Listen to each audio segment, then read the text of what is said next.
मीसम साहब आपकी तरफ आऊंगी। चाय का कप इस वक्त मेरे हाथ में है और वक्त इस वक्त हो रहा है 4:44। इंडिया ने ये खेल खेला और ये शरारत करने की कोशिश की। मैं उनको ये बताना चाहती हूँ कि आपने इससे पहले भी इस तरह की हरकत की, आपका तैयारा हमने गिराया, अभिनंदन को हमने पकड़ा, उसकी अच्छी तरीके से खातिर तवाज़ो की और चाय हमने उसको पिलाई। क्या लगता है आज अच्छे से चाय पिलाएंगे उनको? मुझे सबसे पहले तो ये खुशी हो रही है कि मुझे आपने चाय नहीं दी, क्योंकि ये चाय जो है ये अभिनंदन का निशान है, ये हार का निशान है, ये शर्मिंदगी का निशान है। मैं आज आपके चैनल के तवसत से पूरी कौम को मुबारकबाद पेश करता हूँ। जिस तरह आज कौम का सर फख्र से बुलंद हुआ है, और ये अभी ख़त्म नहीं हुआ, ये अभी पार्टी शुरू हुई है। जिस ग़ज़वा-ए हिंद का ख्वाब हम देखना चाह रहे थे, हम देख रहे थे, जिसका 1400 साल से मेरे आका सल्लल्लाहु अलैहि वसल्लम ने जिसका एक पेशन गोई की थी, और हर कौम 1400 साल से आने वाली सहाबा इकराम शामिल ख्वाहिशमंद थे कि जब ये ग़ज़वा-ए हिंद हो तो हम उसमें शामिल हों। हम इस वक्त बहुत खुशकिस्मत हैं कि आज हम इसका हिस्सा बनने जा रहे हैं, और मैं ये पूरी कौम को मुबारकबाद पेश करता हूं कि जिसका आगाज ही हमने जो है इनके 4 राफेल तैयारों से किया है।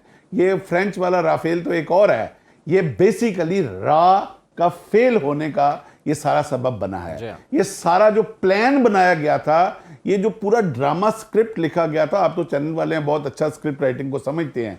ये पूरे का पूरा स्क्रिप्ट राइटिंग जो लिखी गई थी, ये रॉ के जो ऑफिस में बैठ के लिखा गया था, ये आज उसका स्टार्ट हुआ है। और मैं आपको अभी तक मुसद्दका इत्तलात के मुताबिक बता रहा हूं कि 4 त्यारे गिनने की कंफर्म खबर आ चुकी हुई है।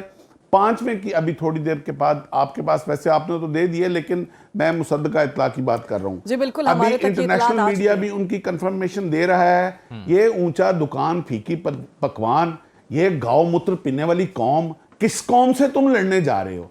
तुम्हारे कभी गुद्दी में कभी बात को समझ आ सकती है? हम तो जिस गौ का तुम मूत्र पीते हो, हम उसको छुरी से काटने वाली कौम है।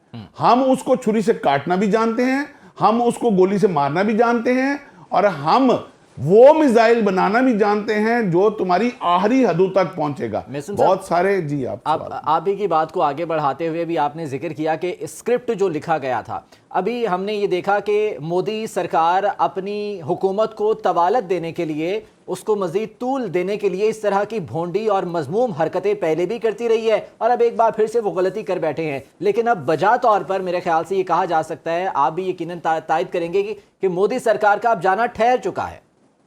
देखें, वो ये स्क्रिप्ट वो समझते हैं कि ये कोई वही 1999 वाला ये खिलवाड़ है। ये दुनिया चेंज हो चुकी है। ये 1999 से लेकर 2025 तक हमने 26 साल का पूरी दुनिया ने सफ़र तय कर लिया हुआ है। लोग एनालॉग से डिजिटल और डिजिटल से आर्टिफिशियल इंटेलिजेंस तक पहुंच चुके हुए हैं, लेकिन ये अभी तक हम दुनिया पूरी एआई हम समेत, और ये अभी तक जीआई के ऊपर फंसे हुए हैं। मैं जीआई आपको बताता जाऊं, ये गोबर इंटेलिजेंस के ऊपर अभी तक पड़े। इनके कोरोना आया, जहां दुनिया पूरी की पूरी एडवांसमेंट पे जा रही थी, इन्होंने उधर सारा प्रोपोगेट किया, जी आप गोबर खाएं गाय का तो आप ठीक हो जाए। ये उस सोच से आरएसएस और हिंदुआता जो है अभी तक निकल नहीं पा रहा।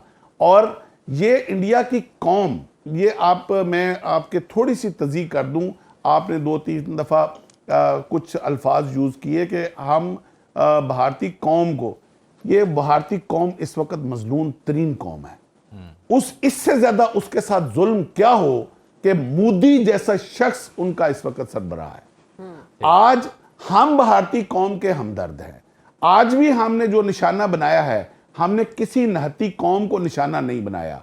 हम इतिहास वाले लोग हैं, हम लिहाज वाले लोग हैं, हम कल्चर वाले लोग हैं, हम दीन वाले लोग हैं, हम अमन वाले लोग हैं। हमने इनको 22 तारीख से ये राग अलापना शुरू कर दिया था कि इधर मत आना, हमसे पंगा मत लेना।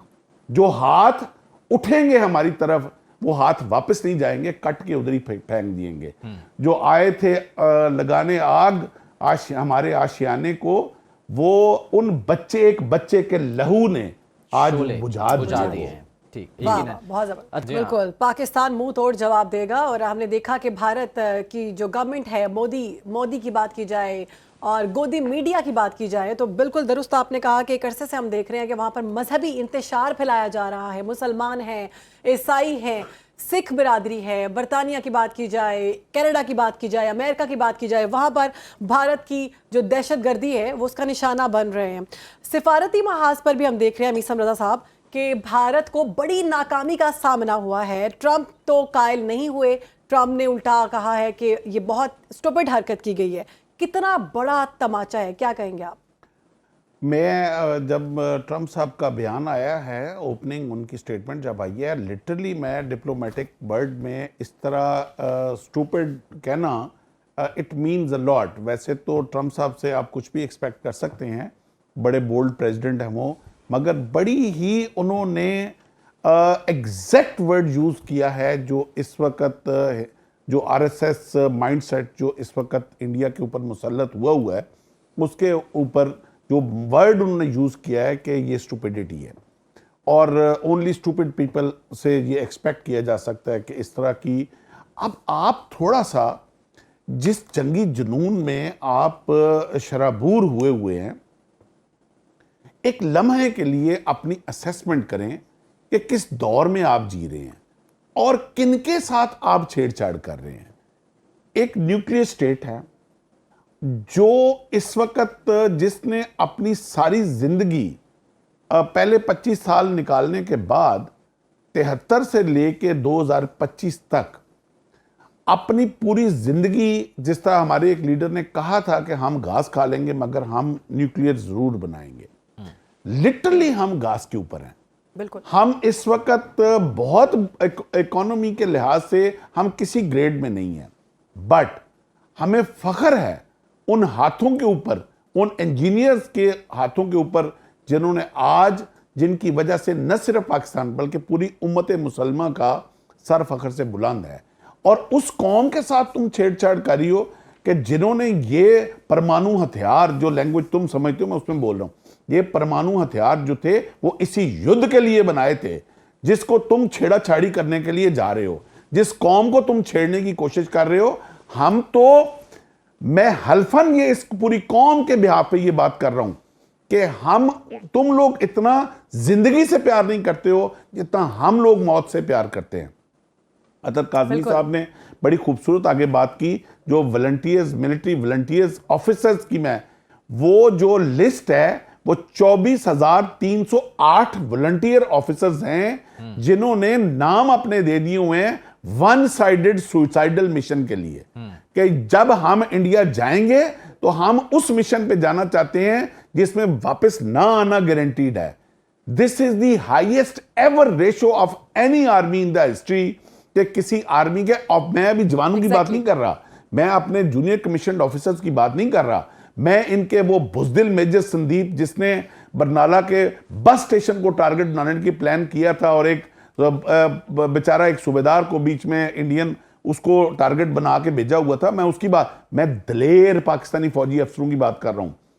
और इतनी बड़ी volunteer one sided suicidal mission की आज तक तारीख में गवाह है कि मैं कम से कम वर्ल्ड वॉर 1 से लेके अभी तक की मैंने सारा रिसर्च करके आया हूं, आज तक किसी मिलिट्री को में नहीं मिली।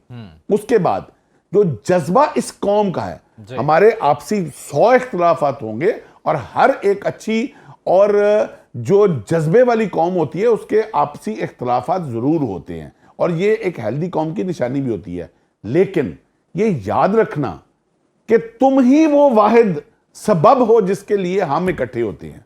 और ये इनकी सारी स्ट्रेटजीज जानते थे। हमारी क्रिकेट इन्होंने क्यों बंद की, हमसे इन्होंने इंटरनेशनल क्रिकेट छोड़ने की क्यों कोशिश की, ये जानते थे जब पाकिस्तान इंडिया के साथ खेलता है पाकिस्तान मुतहद हो जाता है। इन्होंने पाकिस्तान के अंदर ये लिबर्टी 2 कदम पे हमारे साथ है, श्रीलंकन टीम के ऊपर जब अटैक करवाया, क्यों करवाया, ये पाकिस्तान के अंदर से इंटरनेशनल क्रिकेट खत्म करना चाहते थे। इन्होंने हर वो हथियार इस्तेमाल किया जिससे कौम जो है वो मुतहद होती थी, मगर ये भूल गया कि जिस बुज़दिलाना कार्रवाई पे तुमने आज हमें मजबूर किया है, यही तो वो सबब था जो हम चाहते थे, जिसने दोबारा कौम को और उम्मत को जोड़ना जी था। हाँ, बिल्कुल। मादरे वतन के दिफा के लिए पाक फौज के साथ साथ इस मुल्क का बच्चा बच्चा जो है वो खड़ा है, और इत्तेहाद के साथ आज हम खड़े हैं अपनी पाक अफवाज के साथ।